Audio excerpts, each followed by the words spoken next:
Pengembangan potensi daerah terus dilakukan pemerintah melalui berbagai kegiatan potensi inovasi wisata, pengembangan inovasi serta pengembangan tata kelola daerah yang bersih dan terjaga ekosistem alam. Bagaimana potensi daerah yang dimiliki Kecamatan Bulu, Sukoharjo, Jawa Tengah? Sekedar catatan, Kecamatan Bulu terbagi atas 12 desa yang terdiri dari 43 dusun, 104 RW dan 246 RT. Berikut wawancara bersama Didi Rudianto, SHMH, pengamat potensi daerah dan transparansi publik.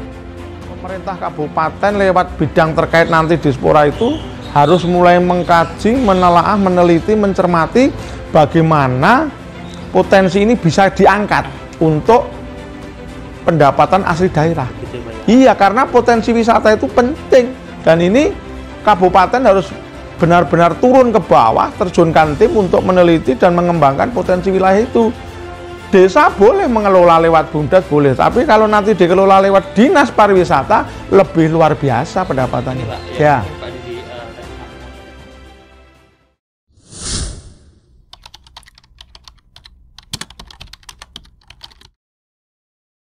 Ya.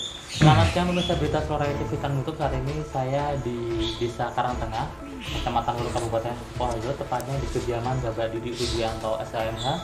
Beliau selaku pengamat potensi daerah. Dan saat ini kita akan membahas tentang bagaimana Kabupaten Sukoharjo ini saat ini banyak bermunculan potensi-potensi daerah, termasuk adalah wisata. Dan kita akan minta tanggapan dari Pak Didi Rudianto. Selamat siang Pak Didi Rudianto. Selamat siang Mas Fajar. Ya, sehat selalu ini Pak. Alhamdulillah sehat walafiat, semangat. Pak, ini Pak Didi Rudianto, mungkin yang Pak Didi Rudianto amati terkait dengan khususnya di Kecamatan Bulu ya Pak ya. Pada waktu itu Kecamatan Bulu adalah di sana banyak alas ya, belum ada terpadunya tempat wisata. Untuk saat ini banyak bermunculan di sana wisata-wisata yang mungkin akan menjadi wisata yang besar untuk Kabupaten Sukoharjo. Ya. Tanggapan Pak Didi bagaimana Pak? Begini Mas Fajar, berkaitan dengan potensi daerah ataupun saat ini kita fokuskan di potensi wisata di Sukoharjo, khususnya di wilayah Kecamatan Bulu. Saya melihat potensi-potensi destinasi wisata yang baru, yaitu saat ini pemerintah desa ataupun BUMDes menggarap lahan-lahan pegunungan, bukit-bukit untuk dijadikan potensi wisata. Sebagai contoh di Desa Karangasem itu ada Gunung Pegat. Bahwasanya di Gunung Pegat itu di kawasan Karangasem, Kecamatan Bulu, ada kawasan gunung yang indah di dataran tinggi. Di sana ada kolam renang, ada outbound untuk teman-teman outbound di sana. Kemudian ada kuliner, rumah makan komplit, dan tempatnya juga lumayan bagus. Saat ini dikelola oleh BUMDes, Badan Usaha Milik Desa. Pemerintah daerah melihat potensi ini harus mulai berpikir. Artinya dinas terkait saat ini tidak ada dinas pariwisata. Belum ada ya Pak? Belum ada saat ini. Dulu pernah ada. Kemudian ini nggak ada. Adanya saat ini hanya seksi di Dinas Pendidikan Kebudayaan. Artinya seksi yang menangani khusus pariwisata di Dinas Pendidikan dan Kebudayaan. Kemudian insya Allah tahun depan ini SOT-nya akan berubah menjadi bidang ABID di Dinas Pemuda dan Olahraga. Itu nanti kalau sudah benar-benar ada bidangnya, kami berharap pemerintah Kabupaten Sukoharjo harus mulai berpikir melirik wisata di Sukoharjo. Artinya di Kecamatan Bulu ini muncul beberapa wilayah wisata hutan di Desa Karangasem, di Desa Kamal, di Desa Ngentan, dan di Desa Kedung Sono atau Tiaran.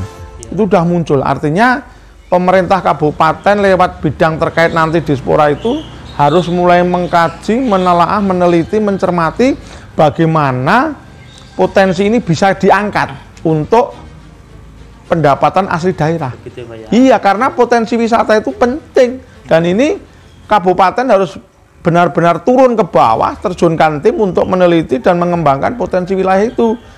Desa boleh mengelola lewat BUMDes, boleh, tapi kalau nanti dikelola lewat dinas pariwisata lebih luar biasa pendapatannya. Ini Pak, ya. Mungkin Pak Didi tadi sampaikan pada saya bahwa di Kabupaten Sukoharjo ini belum terbentuk dinas pariwisata. Ya. Dan itu dilakukan hanya di bagian seksi di dinas pendidikan. Pendidikan saat ini. Terus kenapa Pak dari Pemkab Kabupaten Sukoharjo nggak terbentuk dengan adanya dinas pariwisata, padahal di Sukoharjo ini memiliki banyak potensi wisata. Nah, karena ini SOT, karena memang aturan, karena itu peraturan yang harus dijalankan dan memang waktu itu SOT-nya nggak ada dinas pariwisata.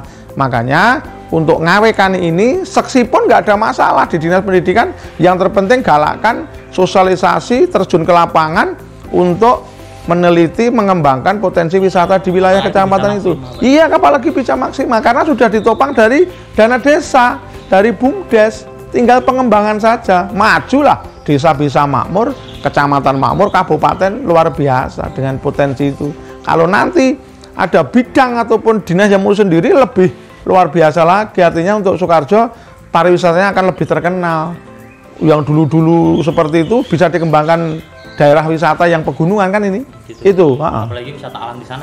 Wisata alam luar biasa. Udah mulai masuk. Mulai masuk. Ya. Untuk membangun di Kamal udah ada destinasi gunung juga kan. Di Tiaran itu juga. Makanya ini penting. Mungkin apa nanti Pak lihat, Pak Didi lihat mungkin dari kecamatan Bulu Pak, mungkin apa menjadi barometer wisata di Kabupaten Sukoharjo untuk wisata? Saya yakin wisata alam di Kecamatan Bulu akan menjadi ikon, menjadi barometer untuk kecamatan yang lain. Karena memang potensi wilayah di daerah Bulu pegunungan. Dan alhamdulillah dengan adanya dana desa, mereka buat BUMDes bisa mengembangkan potensi wisata pegunungan di wilayah Desa Karangasem, Tiaran, Kedung Sono, kemudian Gentan dan Kamal. Nanti menyusul daerah yang lain. Ini luar biasa. Tinggal ditangani pemerintah kabupaten, sama-sama duduk satu meja, kita siap selaku pengamat potensi, ayo bareng-bareng kita kembangkan di Sukoharjo lewat Kecamatan Bulu. Berarti kan mungkin suatu saat nanti akan adanya terjadinya bermunculan di wisata di Kecamatan Bulu Pak.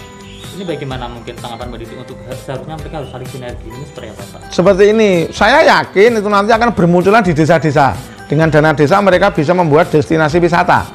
Nah, dengan ini saya berharap duduk satu meja, kepala desa, direktur BUMDes, tokoh masyarakat bareng-bareng. Jangan bermain sendiri-sendiri. Jadi nanti bisa disamakan persepsi untuk tiket masuk, untuk kulinernya, bagaimana penanganannya, monggo. Artinya kita satu meja dirembuk pemerintah kabupaten, kecamatan, desa, dan tokoh-tokoh masyarakat. Ini untuk ngawekannya jangan sampai terjadi permainan-permainan yang jelek saling menjatuhkan. Di sini baik, di sini jelek. Artinya kami pengen mengangkat potensi ini untuk Sukoharjo ke depan. Untuk Sukoharjo lebih makmur sesuai visi misi Bupati dan Wakil Bupati. Gitu ya. Iya.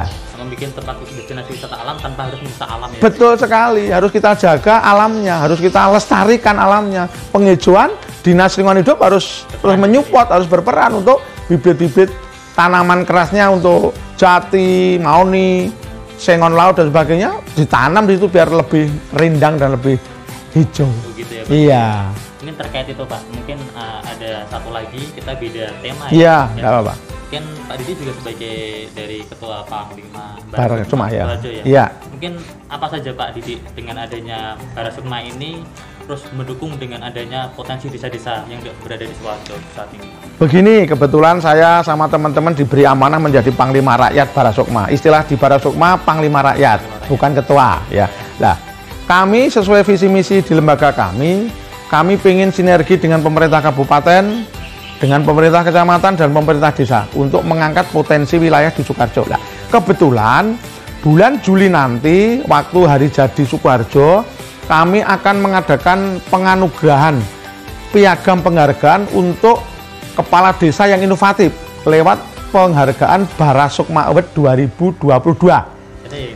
Piagam ini kami peruntukkan untuk 12 kepala desa di Kabupaten Sukoharjo. Yang terbaik. Yang terbaik di setiap kecamatan. Artinya kepala desa yang inovatif, kreatif, membangun desanya dengan dana desa, dengan pengembangan wilayah, pengembangan penataan wilayah dan pengembangan wisatanya. Oke, jadi artinya program kami ini untuk memberi penganugerahan penghargaan kepada 12 kepala desa yang berprestasi di masing-masing kecamatan untuk memberi motivasi kepada kepala desa yang lain untuk mengangkat potensi daerah wisata ataupun pertanian ataupun lingkungan hidup. Dan yang lebih jelas kami akan bekerja sama Barasukma dengan Berita Solo Raya TV, channel YouTube untuk mengangkat potensi ini. Karena media berperan besar dalam pengembangan wilayah. pengembangan wisata dan pengembangan potensi daerah. Makanya Barasokma yang saya pimpin ini sudah ada di berbagai kecamatan, anggota kami ribuan. Dan kami nanti Juli akan deklarasikan pelantikan pengurus tingkat kecamatan di Hotel Tosan. Kemudian kami beri penganugerahan piagam penghargaan kepada kepala desa berprestasi di sana oleh Ibu Bupati yang menyerahkan dari Barasokma Ubud 2022. Dan insya Allah nanti setelah Barasokma Ubud untuk 12 kecamatan, kami akan seleksi lagi memilih 1 kepala desa terbaik. Nah, jadi artinya setelah nanti 12 kecamatan muncul 12 nominasi kepala desa terbaik, inovasi kreatif dan tangguh dalam cerdas mengembangun desanya, kami akan seleksi lagi 3 bulan ke depan untuk memilih 1 kepala desa di tingkat Kabupaten Sukoharjo. Barasokma Ubud terbaik. Kami menjadikan penilaian dari Barasokma ini Pak untuk memilih mereka yang terbaik atau enggak? Penilaian kami sederhana. Yang pertama, kepala desa tidak melakukan tindak pidana korupsi. Kedua, kepala desa berinovasi. Ketiga, kepala desa kreatif. Keempat, kepala desa punya visi misi yang jelas untuk membangun desa.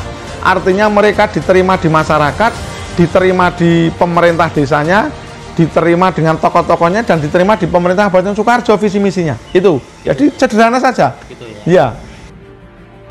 Ya mungkin cukup sekian untuk berita sore itu bisa nutup antara kita bersama Pak Didi Rudianto selaku pengamat potensi daerah, dan mungkin untuk Barasokma semoga sukses selalu untuk kedepannya. Mungkin cukup sekian, terima kasih. Assalamualaikum warahmatullahi wabarakatuh. Waalaikumsalam.